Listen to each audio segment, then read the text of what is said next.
America यहाँ टिक्दैन।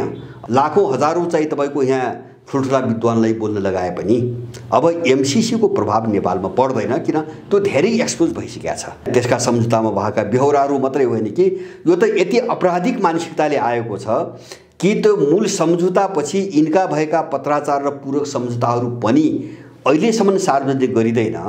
न सेनाले गर्छ, न बोल्छ, न कुनै दल बोल्छ, न राज्य बोल्छ। त्यहाँ कति पाप छ हामीले अनुमान गर्ने त्यहाँबाट हो क्या। यिनको आपराधिक चरित्र नभएको भए र यिनले गरेका पूरक सम्झौता र पत्राचारहरूमा नेपाल विरुद्ध वा चीन विरुद्ध वा रुस विरुद्ध जेसुकै होस् है, त्यहाँ चाहिँ एउटा सैन्य रणनीति नभएको भए, त्यहाँ सङ्कल्प नभएको भए त्यो लुगाउनु पर्ने खाँचो के भन्दा त्यहाँ अपराध छ। यसकारण लुगाइएको छ कि त्यहाँ अपराध छ।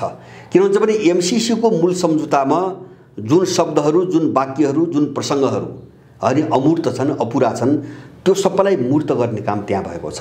पूरक पत्राचारमा तिन सप्लिमेन्ट कागजहरू हुन्, पूरक पत्र। उनीहरू यतिसम्म एउटा आपराधिक मानसिकताबाट आइरहेका छन् हैन। ठ्याक्कै तपाईको फसाउने र यो खेल कस्तो हो भन्छ भने इराकमाथि अमेरिकाले आक्रमण गर्यो नि, राष्ट्रसङ्घको बयानमा इराकमा चाहिँ तपाईको रासायनिक हतियार छैन भनेर संयुक्त राष्ट्रसङ्घको टोली इराक गएर 3 पटक, एक पटक होइन 3 पटक चाहिँ सारा इराकभरि छानबिन गरेर इराकमा सद्दाम हुसैनले रासायनिक हतियार बनाएका छैनन् भनेर रिपोर्ट दिँदै अमेरिकाले के गर्यो, युरोपियन अमेरिकाले हैन छ रासायनिक हतियार छ भनेर त्यस्तो झुट्टा बहाना बनाएर उनीहरूले आक्रमण गरे। हो त्यही आपराधिक मानसिकता हो। यहाँ एमसीसी पनि त्यही आपराधिक मानसिकता हो र यसले यिनी सबैलाई खरानी पार्छ। अब मैले भने नि, किन यो त कहाँ जुटेको छ भन्छ भने यो नेपालको कुरो मात्रै त होइन हैन, नेपालको मामिला मात्रै त भएन, यो त विश्व मामिला हो। एमसीसी भने त यो त अन्तर्राष्ट्रिय मामिला हो। यो चीनसँग पनि जोडियो, रुससँग पनि जोडियो। मैले बारम्बार भनेको छु चीनसँग त जोडियो, तिब्बती नेपालसँग जोड्या हुनाले चीनसँग त जोडियो। हामी बाहेक है हैन, हाम्रो देश बर्बाद हुने त आफ्नो ठाउँमा छ, चीनसँग त जोडियो। त्यो मात्र होइन, रुससँग पनि जोडियो। एमसीसी तपाईको सबैतिर फेल भयो। जस्तो उनीहरूको एमसीसी एसियामा कुन रणनीतिबाट आछ भन्छ भने उनीहरूले दक्षिण चीन सागर जो अहिले गरिरहेका छन्, चीन सागरबाट चीन अगाडि बढ्यो भने जस्तो मलक्का चाहिँ जलसन्धि छ, जल संयोजक छ, त्यहाँबाट बाहिर निस्कियो भने उसलाई ब्लक गर्नुको निम्ति उनीहरूले त्यो सन्धि भन्दा अगाडि चाहिँ तपाईको भियतनाममा कोसिस गरे, फिलिपिन्समा कोसिस गरे एमसीसी, अनि श्रीलङ्कामा तपाईको कोसिस गरे, सबै असफल भए, कहीँ पनि सकेनन्। र तपाईको नेपाल यहाँ छानिकन ठ्याक्कै एमसीसी चाहिँ तपाईको आएको एउटा चाहिँ चीन चाहिँ सामुद्रिक मार्गबाट जो चाहिँ तपाईको बाटो पर्छ नि सबै हिँड्ने, ठ्याक्कै यो त्यो बाटोलाई ब्लक गर्ने हिसाबले त्यो बाटोसँग जोडिएका देश हैन। श्रीलङ्का पनि त्यही हो। त्यहाँबाट चाहिँ उनको के भन्छ मलक्का जलसन्धिबाट तपाईको निस्किसकेपछि अर्को चाहिँ ब्लक गर्ने ठाउँ भनेको श्रीलङ्का हो। किन त्यही भएर चाहिँ तपाईको अब बाहिर निस्कने हो हैन, श्रीलङ्काको दक्षिण भएर बाहिर निस्किने हो। किन त्यो त चाहिँ अरब सागरसँग पुग्ने चाहिँ सामुद्रिक मार्ग हो। जस्तो हामीले अहिले चाबहार बन्दरगाहको कुराहरू छौँ, इरानको अथवा चाहिँ तपाईको के अरे अब यो पाकिस्तानको छ नि ग्वादर बन्दरगाह, अब त्यो सबै जाने बाटो भनेको त्यही बाटो हो। ब्लक गर्न त्यहाँ आए, श्रीलङ्कामा सकेनन्। त्यसपछि अब सामुद्रिक मार्गबाट टाढा रहेको तर उनको निम्ति साह्रै महत्त्वपूर्ण रहेको भनेको तिब्बत फ्याक्टर, त्यससँग जोडिएको नेपाल। बस एमसीसी छानिकन एउटा रणनीतिक रूपमा लगानी गरेका छ। र अब त्यो मात्र होइन, तपाईँ हामी चाहिँ सामान्य मान्छेले जस्तो यिनी दिमाग कुएका यिनी चाहिँ जानवर भन्दा पनि चाहिँ जानवर बन्न नसकेका भन्छु मैले। यिनी मान्छे बाहेक सामान्य मान्छेले के बुझ्छ भन्छ भने एमसीसी को विधानको तपाईको दफा 611 मा प्रष्ट रूपमा के भनेको छ भन्छ भने एमसीसी को सबैभन्दा प्रमुख उद्देश्य अमेरिकाको चाहिँ सुरक्षा सम्बन्धी जो स्वार्थ हो नि, चासो हो, त्यसलाई चाहिँ सम्बोधन गर्ने हो भनेर स्पष्ट रूपमा त्यसको विधानमा लेखिएको छ। भनेपछि एमसीसी त उनको मिलिटरी हतियार हो। पैसा देखाएर चाहिँ एउटा सैन्य रणनीति अगाडि बढाउने र त्यसका उद्देश्यहरू प्राप्त गर्ने, उनको डिफेन्स र हैन उसको सेक्युरिटीको जो मामिलाहरू हुन्छ त्यसको स्वार्थ पूरा गर्ने हो। हाम्रो प्राथमिक उद्देश्य त्यो हो भनेर जब विधानमा किटानै गरी लेखेको छ भने एमसीसीलाई त्योभन्दा अगाडि बुझ्नुपर्छ भन्ने चाहिँ मलाई लाग्दैन। यति बेला एमसीसी का उपाध्यक्ष नेपाल आउने तयारी गरिरहेको अवस्था छ र यही बेला चाहिँ पूर्व प्रधान सेनापति रुकमांगत कटवाल अमेरिका उडेको भन्ने समाचार पनि कहीँ कतै आएको छ। रुकमांगत कटवाल यही समयमा अमेरिका उड्नुमा के त्यस्तो कनेक्सन प्रसंग जोड्न सकिन्छ? होइन, अहिले कटवालको कुरो त नगरौँ, म गर्दैन। मैले सामान्य समाचार हेरेको हुँ। अब त्यो मान्छे अमेरिका अब आफ्नो कारण पनि जान सक्छ अथवा अरू केही कारणले जान सक्छ। व्यक्तिको सवाल भएन। अब योभन्दा अगाडि पनि अब केही अत्यन्तै भरपर्दा मान्छेहरूबाट मैले के सुनेको थिएँ भन्छ भने उहाँले चाहिँ आरएसएसको सहायता लिएको कुरा केही मान्छेले मलाई भनेका थिए। कटुवालले आरएसएसको सहायता लिइसकेको र उनीहरूसँग भेटेर त्यो कमिटमेन्ट गरेको भन्ने कुरा चाहिँ मैले 1-2 वर्ष अगाडि नै केही मान्छेबाट सुनेको थिएँ। अब त्यो हो होइन त्यो चाहिँ म भन्न सक्दिनँ, मैले सुनेको। जस्तो अहिले तपाईँले प्रसङ्ग उठायो हुनाले मैले त्यसलाई जोडेँ। जस्तो यति बेला एमसीसी नेपालभित्र चाहिँ अब यो आउन खोजिरहेछ, उनीहरूलाई बोलिदिने मान्छेहरूको खाँचो छ होइन। अब यदि आरएसएससँग कटुवालजी जोडिएको हो भने मलाई के यदि हो भने मात्रै है मलाई के विश्वास भन्छ भने त्यो नेक्सस चाहिँ सिआइएकै नेक्सस हो है। मैले पनि भने आरएसएस र सिआइएलाई हामीले छुट्याएर हेर्न जरुरी छैन नेपालको भू राजनीतिको सन्दर्भमा र अन्तर्राष्ट्रिय मामिलाहरूमा पनि है। अन्तर्राष्ट्रिय चाहिँ तपाईँको सम्बन्धको मामिलाहरू र नेपालको भू राजनीतिभित्र चाहिँ यिनी दुईटालाई अलग्याएर हेर्नु चाहिँ एकदम घातक हुन्छ, गलत हुन्छ।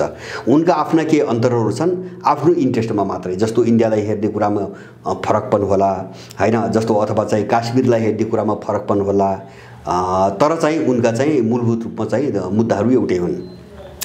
अब मैले भने नि अब एउटा चाहिँ तपाईँले सङ्केत गर्न खोज्नुभएको कुरा यदि त्यो सत्य हो भने अब यो अहिलेसम्म चाहिँ बाहिर सार्वजनिक रूपमा स्पष्ट रूपमा देखिन नसकेका होइन केही मान्छेहरूलाई उनीहरूले नाङ्गो रूपमा उतार्न सक्ने सम्भावना छ होइन। जस्तो एमसीसी उपाध्यक्ष आउँदैछन् नि, केही मान्छेहरूलाई नाङ्गी रूपमा चाहिँ बाहिर उतार्न सक्ने सम्भावना छ, किन अन्तिम प्रयास त गर्नु पर्यो। तर चिज के हो, तर योभन्दा पनि मैले ध्यान दिने चिज के हो भन्छ भने जब अमेरिका नै एउटा पावरको रूपमा समाप्त भइसक्यो, एउटा सुपर पावर जो भन्दै आएको थियो नि, त्यसको हैसियतबाट ऊ गिरिसक्यो, त्यो कुरो उनीहरू आफै भनिरहेछन् भनेपछि अब यो भूमिका खेलेर त्यो खेल्नेहरूले यहाँ गर्न सक्ने मैले केही पनि देख्दिनँ सम्भावना। मैले त्यो सम्भावना केही पनि देख्दैन, किन यो चाहिँ एउटा ट्रेनले तय गर्ने कुरा हो होइन। मलाई के लागेको छ, अर्कालाई के लागेको छ, मेरा मनका इच्छाले यो कुरा निर्धारण हुँदैन। यो विश्वको समग्र विकास प्रक्रियाको एउटा शक्ति जो छ नि, त्यो शक्तिले तय गर्ने कुरा हो। जस्तो अहिले एउटा बहस आएको छ नि, माधव नेपालले आफ्नो नयाँ पार्टीको दस्तावेजमा जनताको बहुदलीय जनवाद नराख्या हुनाले प्रदीप नेपाल र वामदेव नबस्ने भने होइन। अब माधव नेपालले किन राखेनन् त्यो कुरो यिनी लट्ठकहरूलाई के थाहा। माधव नेपाल र उनले किन राखेनन् भन्छ भने उनीहरूले 12 बुँदे समझदारीभन्दा अगाडिदेखि होइन संयुक्त रूपमा परिचालन गरेका एउटा गिरोहको एउटा क्याम्प बनाउन खोजिरहेछ। जस्तो माओवादी र माधव नेपाल जुट्टोको निम्ति त्यहाँ तगारो भन्ने शब्द त फाल्नु परेन होइन। जसरी संविधान सभा भनेको संसदवादी र माओवादीलाई जुटाउने एउटा प्लेटफर्म थियो होइन, किन संविधान सभा कसैको मुद्दा थिएन। माओवादी नयाँ जनवाद त तल झरे जस्तो भयो, संसदवादीहरू संसदवादबाट अलिकति माथि चढाए जस्तो भयो हो। त्यो त मिलाउने एउटा कमन पोइन्ट हो। त्यसकारणले गर्दाखेरि माधव नेपालले जो दस्तावेज बनाए त्यो बाबुराम र प्रचण्डलाई उपेन्द्र यादवलाई जोड्ने चाहिँ ग्राउन्ड हो त्यो। अनि उसले बहुदलीय जनवाद किन राख्छ, के मतलब बहुदलीय जनवादसँग होइन।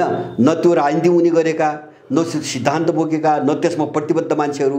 मैले एउटा उदाहरण होइन। अर्को चाहिँ मैले बारम्बार अर्को के भनेको छु भन्दाखेरि यहाँका गिरोहहरू फुट्ने र जुट्ने कुरा यिनलाई चारो हाल्ने यिनको मालिकको चाहिँ रणनीतिमा निर्भर रहने कुरा हो। उनीहरू कतिखेर केका निम्ति जुटाउँछन् कसलाई, र अब त्यो भएन भने कसलाई फुटाउँछन् भने केही थाहै हुँदैन, यिनलाई पनि थाहा हुँदैन। जस्तो चाहिँ तपाईँको एमाले यस्तो भइहाल्ला भन्ने कुरो तपाईँको यिनको दिमागमा पनि थिएन, किन उनलाई त्यो रोल दिने हो। किन भन्छ भने जस्तो शेरबहादुर केपी लाउनु केपी ओलीलाई हटाएको त मात्रै के हो भन्छ भने त्यो कोही अल्पमतमा बहुमतमा केही पनि होइन होइन। केपी ओलीले एमसीसी चाहिँ तपाईँको 3.5 वर्ष प्रधानमन्त्री हुँदाखेरि पनि एमसीसीलाई टेबल गर्न सकेनन्, कुरो त्यति थियो होइन। जस्तो माओवादी र चाहिँ प्रचण्ड र चाहिँ माधव केपीहरूलाई जुटाएको पनि कारण त्यही थियो एमसीसी। अब त्यो जुटाएको कम्पोजिसनले एमसीसीको निकास निस्किएन होइन, त्यहाँभित्रै ठुलो विरोधी तबका निस्क्यो, त्यसपछि चाहिँ तोडिदिए।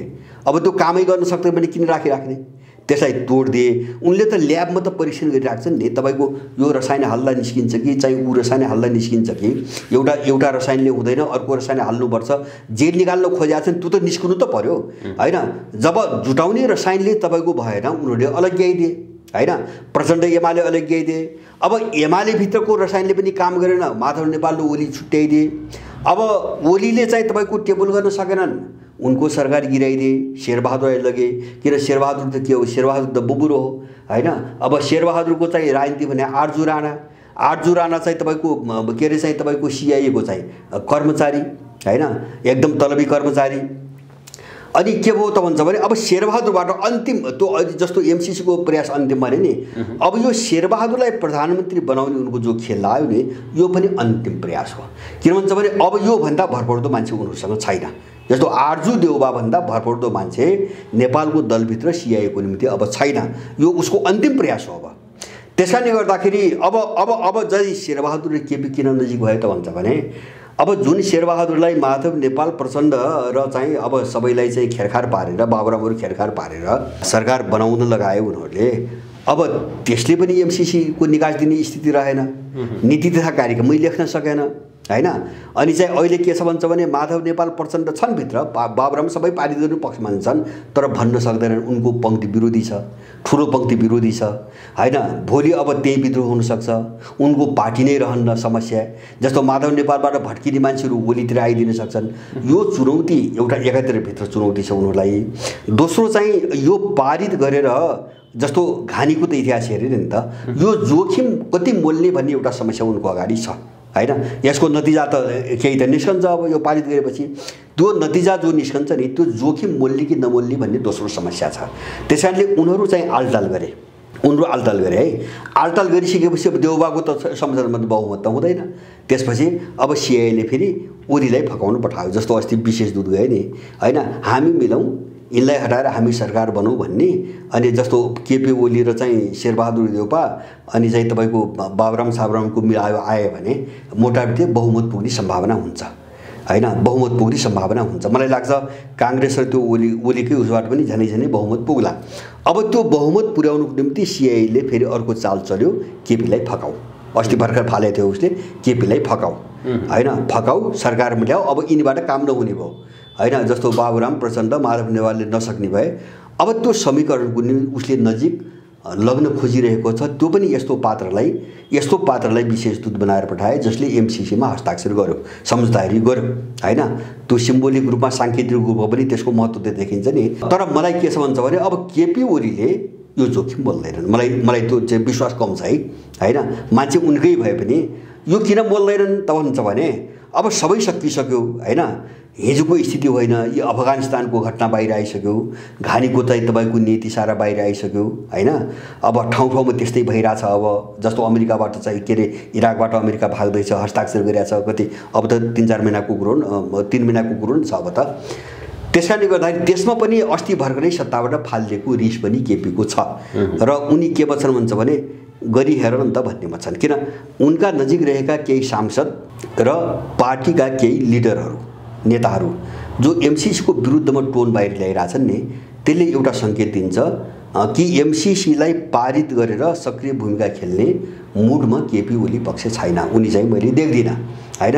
यदि त्यस्तो हुन्थ्यो भने अघि पछि चाहिँ आफू सत्तामा हुँदासम्म एमसीसीको विरुद्धमा नबोलेका उनका सांसद र नेताहरू सत्ताबाट चाहिँ तपाईँको हुत्याइएपछि एमसीसीको विरुद्धमा बोल्नुपर्ने आवश्यकता त थिएन, तर बोलिरहेका छन्। त्यो के होला भन्छ भने केपी ओली अब चाहिँ तपाईँको फ्याँकिसकेपछि, यस्तो अवस्थामा पुर्याइसकेपछि, पार्टी नै तोडिदिएर सरकार नै गिराइदिएर यो अवस्थामा पुर्याएपछि जसले गर्यो उसैले पारित गर्छ। सत्तामा जो छ उसैको काम हो पारित गर्ने। अब हाम्रो चाहिँ त्यो चाहिँ मुख्य ड्युटी होइन हाम्रो भन्ने चाहिँ अलिकति त्यसबाट किनारै बस्ने खालको उनको मानसिकता देख्छु। त्यसकारणले शेरबहादुर देउबाको केपी ओलीसँगको निकटता नितान्त एमसीसी हो, त्योभन्दा अर्को कुनै पनि मुद्दा छैन। नत्र भने जस्तो एमसीसीको चाहिँ समस्या बाहेक अर्को चाहिँ उनको सरकार गिर्ने अथवा उनलाई कहीँ अप्ठ्यारो हुने कुनै पनि कुरा माधव नेपाल र प्रचण्डबाट हुँदैन, सम्भावनै छैन।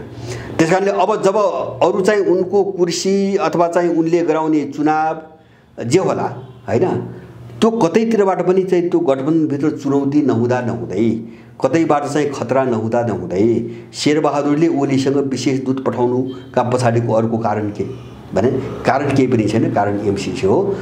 त्यसमा चाहिँ यिनको बीचको सहमति जुट्छ भन्ने चाहिँ मलाई चाहिँ त्यस्तो लागेको छैन। किन भन्छ भने अब ओली चाहिँ त्यो एउटा आत्मघातको बाटो भन्नुहोस् न हो, इच्छा भए पनि अब त के हुन्छ भने अब मृत्युको बाटो हो, त्यो बाटोमा ओली पक्ष जान्छ भन्ने चाहिँ मलाई लाग्दैन। देउबा नेतृत्वको सरकारले ओलीलाई सरकारमा वेलकम गर्यो भने ओली सरकारमा सहभागिता हुने सम्भावना कति रहन्छ? अब त्यो हुनसक्छ, जस्तो त्यो हुनसक्छ, तर अब त्यो हुँदैमा चाहिँ एमसिसी पारित हुन्छ भन्ने चाहिँ मलाई लाग्दैन है। मैले किन भन्नुहुन्छ भने पहिलो कुरो त अब यहाँ यिनको एकाआफ्नोमा घात प्रतिघात रिसको कुरा भयो। दोस्रो कुरो हुन्छ भने त्यो पारित गर्दा उत्पन्न हुन सक्ने तपाईँको थ्रेट चुनौतीको कुरा भयो। सबै चिज जोडिएको छ होइन, सबै चिज जोडिएको छ। अब उनी चाहिँ जाँदैमा त्यो एमसिसी पारित होला भन्ने मलाई लाग्दैन, किन त्यसबाट केपी ओलीले अर्को ठुलो नोक्सानी बेहोर्नुपर्छ। जस्तो जो एमसिसी विरुद्ध जो चाहिँ जनमत त देशभरि छ होइन, त्यो चाहिँ ठ्याक्कै उनको विरुद्धमा डाइभर्ट हुन्छ भोलि होइन। त्यसले गर्दाखेरि उनको दीर्घकालीन राजनीति समाप्त हुन्छ होइन। एउटा बाहिरबाट हुने थ्रेट त अर्को कुरा भयो, दोस्रो कुरा भयो। अब केपी ओलीले एउटा उसमा गर्न सक्छन् है, जस्तो यिनले त एकअर्कालाई खेलाउने न हो होइन। जस्तो देउबालाई ओलीले खेलाउने हो, ओलीलाई सकेसम्म चाहिँ फकाइफुकी पारेर देउबाले चाहिँ प्रयोग गर्ने हो, खेलाउने हो। यो खेलाउने क्रममा जस्तो माधव नेपाल र पुष्पकमललाई मटियामेट पार्न, उनलाई समाप्तै पार्नको निम्ति देउबासँग मिलेर केही काम गर्न सकिने सम्भावना भयो होइन। अथवा चाहिँ त्यस्तो केही आधार देखा पर्यो भने केपी ओली देउबासँग मिल्न सक्छन्, त्यो सम्भावना छ मैले होइन। त्यो पनि एउटा निषेधको राजनीतिको निम्ति होइन, कुनै देशको चाहिँ तपाईँको निम्ति काम, एउटा उनको बिचको जो सङ्घर्ष हो। अब त्यसमा चाहिँ आफू बलियो बन्नुको निम्ति त्यो खेल्न सक्छन्। जस्तो प्रचण्डले पनि त्यो गरे हुन् नि त, तपाईँको अघिल्लो पटक चाहिँ ओली प्रधानमन्त्री भएपछि इन्डियनहरूले बोलाए होइन, इन्डियनहरूले बोलाए, बम्बई कतातिर बोलाए। त्यसपछि फर्किने बित्तिकै उनले समर्थन फिर्ता लिएर त्यो चुनावभन्दा अगाडि ओलीको सरकार गिराइदिए नि। अब त्यस्तै खालको खेल हुनसक्छ। तर अब त्यो खेल, ओलीको त्यो खेल उनको नितान्त आफ्नो इन्ट्रेस्टमा केन्द्रित हुन्छ जस्तो लाग्छ मेरो आफ्नो बुझाइमा। एमसिसीमा चाहिँ अब त्यो खेल ओलीले त्यो खेलमा अगाडि बढ्ने आँट गर्लान् जस्तो चाहिँ मलाई लाग्दैन।